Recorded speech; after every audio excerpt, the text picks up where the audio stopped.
Hi guys. Today we're going to be looking at the impact of globalisation on educational policy.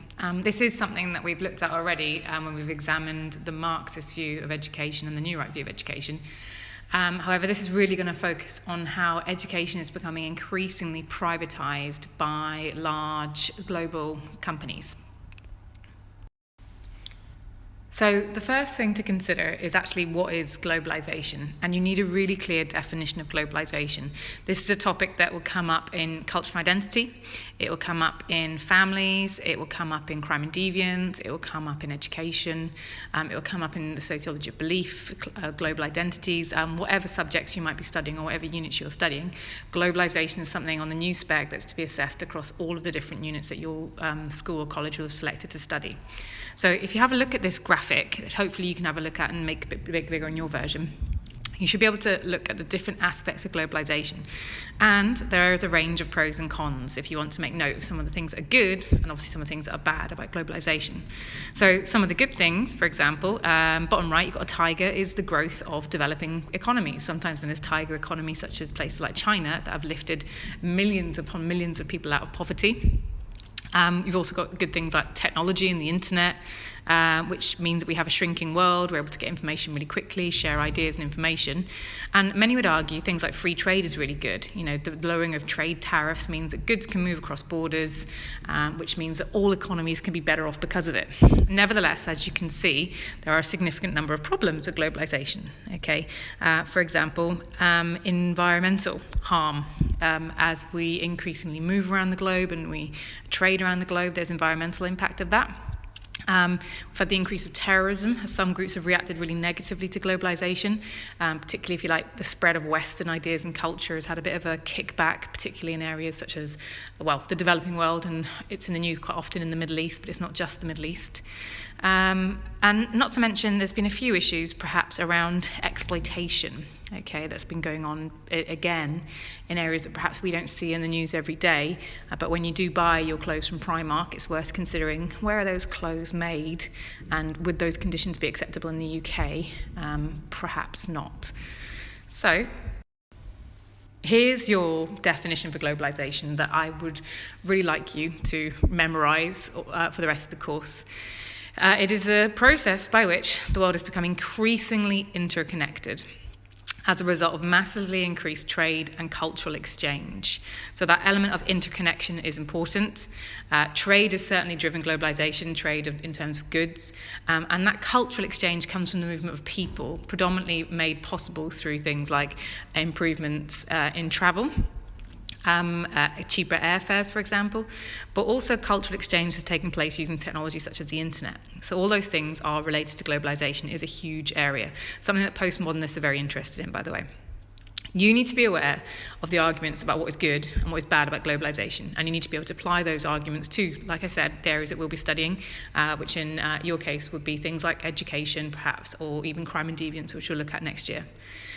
So in terms of the good things, globalization has led to increased diversity in people, in views, increased multiculturalism, people living together from different cultural backgrounds harmoniously, in theory anyway. Hybrid identities, perhaps people having parents from two different nationalities, or being born in one country, being raised in another, having a shared identity. Pick and mix, and more choice, very much linking to cultural identity there. We don't just have to kind of follow in the identities of our parents or our families anymore. We can select music from one culture, fashion from another, language from a completely different one. And some people are really a fan of the growth of the free markets or neoliberal economies that we've seen come about as a result of the spread of globalization. One of the reasons why China, for example, is doing so well economically is it's opened itself up to free market neoliberal economies, or more better known really as capitalism. However, there is a bad side. There is a huge number of opportunities for huge companies to make a lot of money through globalization. And if they're making lots of money, they're perhaps taking it from other areas. In the context of, the Marxist view, they are very concerned about how these large organizations are able to exploit developing world or third world countries, whether that be in terms of taking their natural resources, exploiting their workers, and polluting their air, perhaps as well, which we all benefit from in the developed West, because we consume all the things that are made in the developing world, but we don't have to be harmed by the terrible working practices or the pollution that can come about as a result of, manufacturing huge amounts of goods or garments, for example, for our fashion sector. There is also a concern that as we do have more diversity and multiculturalism, that we will get more conflict within our own societies. And there is an argument that we have seen a bit of a reaction against multiculturalism, immigration, and what have you. We've had the Brexit vote here. We've had President Trump, who was voted in America.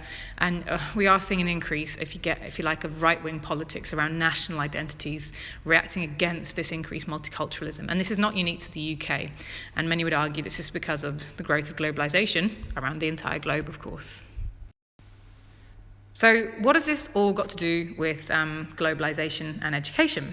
Well, you need to be aware that the new right are a pretty big fan of the global neoliberal capitalist economy, particularly because they believe it's a source of innovation. So they view, as you already know, traditional education systems as lacking in innovation. Okay, so they're not creative enough, they're not flexible enough, they're not adaptive enough, and not really suit for purpose, aka not suitable for the global economy. As a result, the education system, according to the New Right, was, and perhaps maybe still is, failing to produce the super skilled workers for what we need in this postmodern economy, where it's about knowledge, it's about what you know, it's the ideas, it's a troubleshooting, it's a creativity, or service economy, very much orientated towards creating services for consumers. Whether that be things like creating apps or coming up with fantastic ideas for restaurants and serving food, those would all be things that would probably be classed as a service, for example. So according to the New Right, and I guess the Conservative government that was in power when many of these policies got implemented, the best way to make sure that education operated with this level of innovation and creativity to suit the economy was to introduce market forces, effectively the kind of ideas of creating competition between schools and giving students, parents, lots more choice. And we've seen that happen both at the secondary level of education, and obviously we've now seen that a bit more at university level of education, with the marketization through tuition fees and what have you. So effectively the calculation is privatization, so where private companies are actually fully engaged in the education sector, they're making money from the education sector, whether that be through academization, which is very overt privatization, or covert privatization through things like, running school services like canteens or IT services or what have you.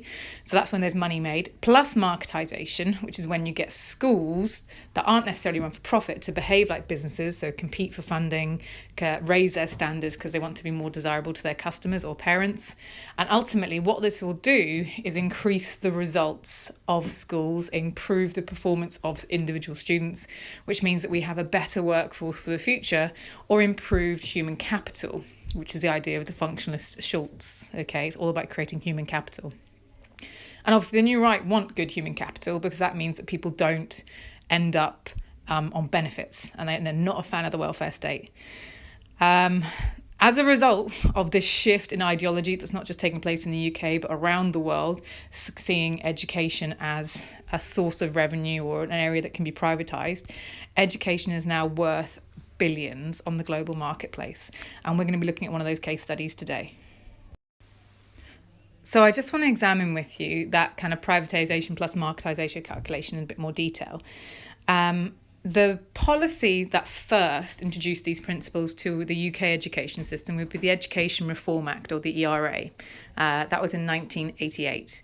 Now, this reflected the idea that innovation could come from a competitive marketplace by introducing competition between schools, which was done through the introduction of things like the formula funding. You guys all been worth a bag of money. League tables, which parents could look at and judge which are the best schools based on exam performance. Things like Ofsted reports, so a qualitative document that a parent could read through, for example. All of those things created a lot of competition between schools, competition for money. And schools were increasingly independent. They were responsible for managing their own budgets. The budgets would devolve down to them. So if they spent the money inappropriately, or they didn't make enough money in the sense that not enough students went to the school, they were kind of stuffed. Okay, it was their problem to deal with, and many schools closed because of ineffective financial management or poor league table performance. So no students would go there and they wouldn't make any money. So this all means equals marketization. And this is great from the New Right perspective, because this is a move away from inefficient, centralised, sort of state-controlled education. And, there is some validity to that argument that central government departments are not the effective place to manage local education provision. We can also look at Chubb and Moe's research as an example of the influence of globalisation on educational policy. This is quite a useful study to remember if you've got a question on just globalisation in education. Because, of course, they conducted their research in private schools in America, if you remember, and they found that students from working class backgrounds who were at private schools through some sort of grant program or sponsorship program, I imagine, they did significantly better than working class students that went to the everyday free state schools, unsurprisingly. And they argued that the reason that was is because private schools were accountable to parents for their performance, because if they performed poorly, then parents would just pull their kids out of the school and the parents would lose money. Now, that research conducted in America was hugely influential on our policy making in the UK, and it's where we came up with this idea that, okay, we need to make state schools, so schools that you don't pay for, we need to make those parents sending their kids there act or behave like customers or be like customers. So as a result, that led to formula funding, where each of you represents a bunch of money for the school. The more students we get, the more money every school gets. So that's kind of the 1988 Education Reform Act, which has heavily dominated education ever since.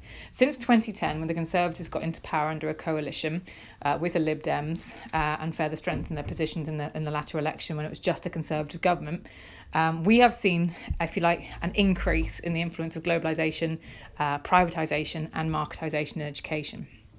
Okay, and below are a list of some examples that you might want to refer to. So we have the EBAC, which I've spoken to you about in class before, and this is modelled on the International Baccalaureate qualification. It's the idea that there are 5 subjects that are superior academic subjects, and the number of students that get those 5 subjects goes as a positive against the school's league table position. In the UK, it's English, Maths, Science, and then a language, and then in the other subject can be history or geography, computing, and I think actually Latin is counted as a language. I've just remembered that, so it's just something to think about, because you've got to think about what types of schools use Latin. Well, in brackets, private schools. You've also got an increase of choice. Okay, we've seen the emergence of free schools. Nothing really to do with globalisation, but this is an increase in choice for parents, so marketization. The stuff in blue is privatisation, red is marketization. We have got privatisation taking place via the back door, okay, with things like the privatisation of exam boards like Pearsons, Edexcel, which is Edexcel, sorry, and privatisation of various services such as the canteen. And like I mentioned to you before, we've got much more overt privatisation through the Academies programme, where many of these organisations that run academy chains, like ARC, which I always refer to, it's a local example in Sussex, they are part of a global organisation. So these are globalised companies that are now making money, if you like, from the UK education system. And with it, according to New Right, this brings great innovation, sharing of resources and expertise, but others are a bit mindful of the fact that these companies do have to make money. They ultimately do have to make a profit, because that's the nature of a capitalist economy. So when I talk about a global company engaged in education in the UK, one of the case studies we're going to be studying is Pearsons. And we're going to be doing some reading as well about these guys as well. So I'm just wondering if you can have a look at these different logos. They're all Pearson brands, if you like. They're all aspects of the Pearsons organisation. Pearsons, if you type into Google, comes up as a publishing company, but they're way more than that. I wonder if you recognise any of these brands or have come across them in the context of education. You've got a mixture of qualifications, you've got digital platforms, you've got books, and all sorts. So just have a think. Do you recognise any of them? Or do you think you've studied for any of these, for example? Have you used any of them? And every time you do use them, by the way, Pearsons will have been paid for that service, probably by your school. Now, the reason Pearsons is an excellent case study to demonstrate the role of privatisation and globalisation in the UK education system and elsewhere is that it is a good example of how a global private company is making a significant amount of money from around the world, and most especially in the UK and the USA. So Pearsons, like I said, is a publishing company, or was a publishing company, but it's far more than that now. They are responsible for courses. They run entire GCSE courses. They run entire BTEC courses. And if you do sign up to do a Pearsons course, you then have to purchase things like the textbooks to go with that course. Or you can use their textbooks to support learning in other areas. You also have to pay to do their exams as well, which I'll talk to you a little bit about later, or maybe in class. So every time you sit an exam, that's an EdXL exam, we will have paid Pearsons for you to sit that exam, for example. And Pearsons has also been engaged in running whole curriculums for schools. Okay, so some schools, not in the UK necessarily, have paid Pearsons to come in and redesign their whole curriculum. And they also have written the whole national curriculum in Nigeria. So every single teacher in Nigeria has to use this Pearsons curriculum. All the teachers in Nigeria had to be trained by Pearsons, which of course that had been a paid service as well. And some states, the USA, which I've mentioned in a lower down bullet point. They're also in the news quite often because of their role in America. They not only run courses, write textbooks and plan whole curriculums for different states in America, but they also run what's called standardized testing in a number of the states in America, most famously, most commonly known in New York. So IQ testing is huge in America. It's done really, really frequently, these standardized tests, and Pearsons writes them.